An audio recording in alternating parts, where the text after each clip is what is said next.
sa ulo ng mga nagbabagang balita. Dadang bakasyonista tuloy sa pagdagsa pabalik ng Metro Manila matapos ang mahabang bakasyon. Malacanang, nagbigay na raw ng direktiba na huwag palalayain ang tinaguriang Alabang Boys ayon kay PIDEA Chief Dionisio Santiago.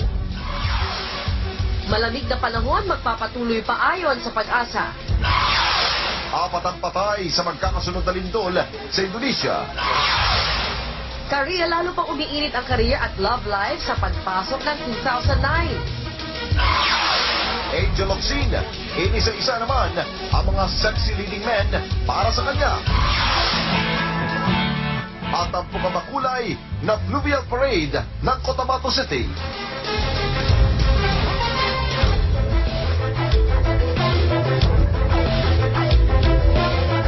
Live mula sa ABS-CBN News Center, Manila. Ito ang TV Patrol Linggo!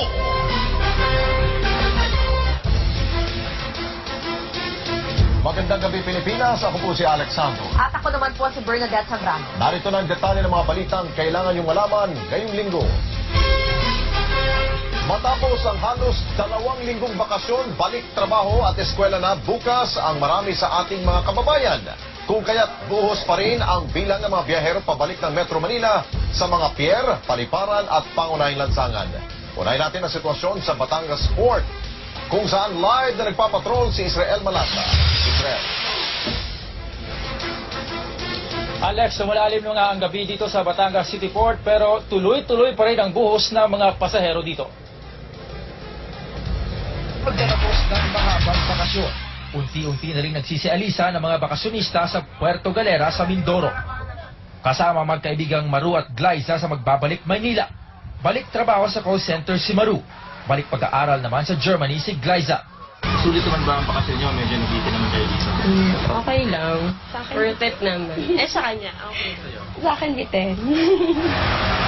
Kaya dito sa Batangas Port, sunod-sunod na ang dating ng mga roro, fast craft at motorized bangka, sakay ang mga pasahero na mula Mindoro. Ang pasaherong ito, may baon pang 1 sakong bigas na para sa kanyang kaanak sa Batangas. Sa pagtataya ng Philippine Ports Authority, 20 hanggang 25,000 pasahero ang nagbalik Metro Manila ngayong araw. Doble pa raw ang bilang ito sa mga nag-uyang pasahero kahapon. Sa dami ng mga pasahero, nagdagdag ng extra trip ang Philippine Ports Authority. Mula sa 75 trips kada araw, ginawa na nila itong 90 trips. Hindi naman problema ang bus dahil sa dami na nakaabang sa Batangas Port. Mapa-ordinary manong aircon bus.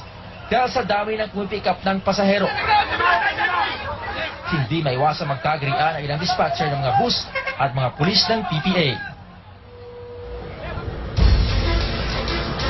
Alex, maliban naman sa mga fast craft at roro ay tuloy-tuloy pa rin ang biyahe o mga fast craft naman pala at mga motorbangka ay tuloy-tuloy pa rin ang biyahe ng mga roro dito sa Batangas City Port.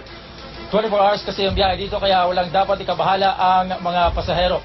Samantala naman Alex, merong 2,000 mga pasahero